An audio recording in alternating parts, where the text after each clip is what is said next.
Hey guys, so I just wanted to make a video on loops and how they're used and the different types. So loops are really cool and useful. They're a way to have your code do a section of code over and over again repetitiously without having to write it over and over again, right? So if you wanted to like keep adding a number up, you wouldn't have to write like x equals x plus 2, x equals x plus 2, x equals x plus 2. You could just use a loop and make it do it however many times you wanted to.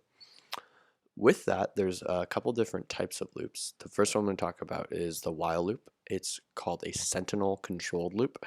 And what that really means is that there's this condition right here, and it's essentially going to do the inside of the contents of this loop over and over and over and over again, as long as this is true.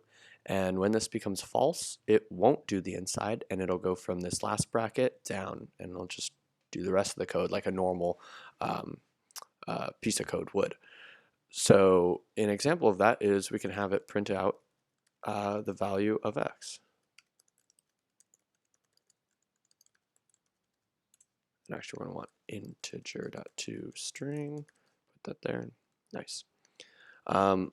So if you notice, I've declared x as 5 already. And actually, let's make that 10. So it's going to go to this condition and say, is x greater than 5? And at 10, it is. And so it's going to do the inside of this loop until this is untrue. So let's go ahead and run it.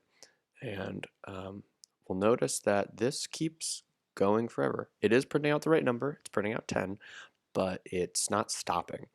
And that's because this part that gets evaluated actually never happens. I'm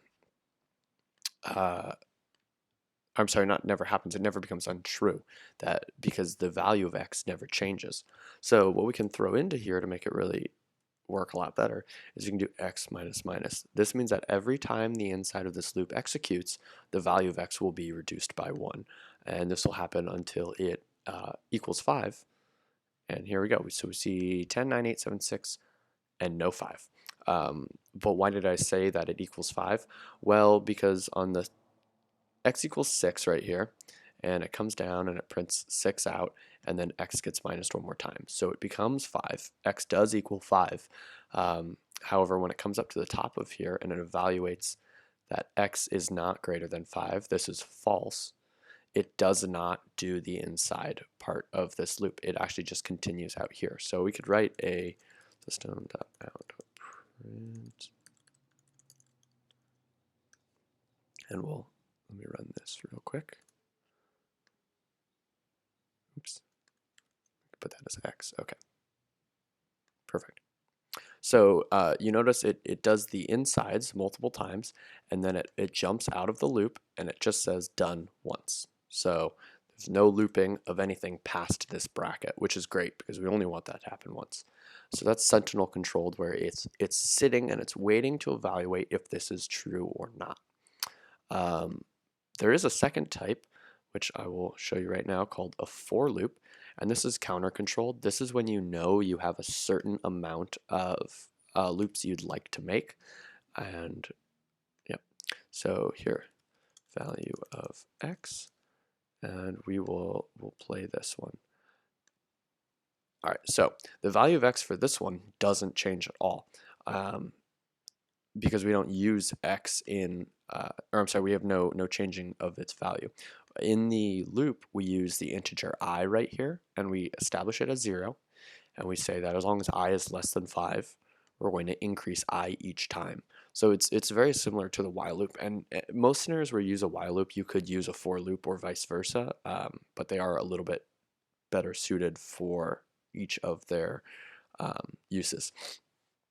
So what's cool with this is we could have like a mini program that takes whatever x is and it keeps doubling it, right? So like x equals, oops, x times 2. And what this means is that we know that this is going to happen 5 times, but let's make it 8 just because that's more interesting. And we'll run it.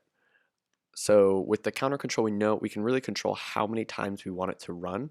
So if you take 10 and you multiply it by 2, and you keep taking that value multiplied by 2 8 times, eventually you get 2,560, which is This is just a really fast way of doing these types of calculations rather than writing it out as x equals x times 2, x equals x times 2, right? Like after the 7th time that would get, well, actually after the 2nd time it was enough.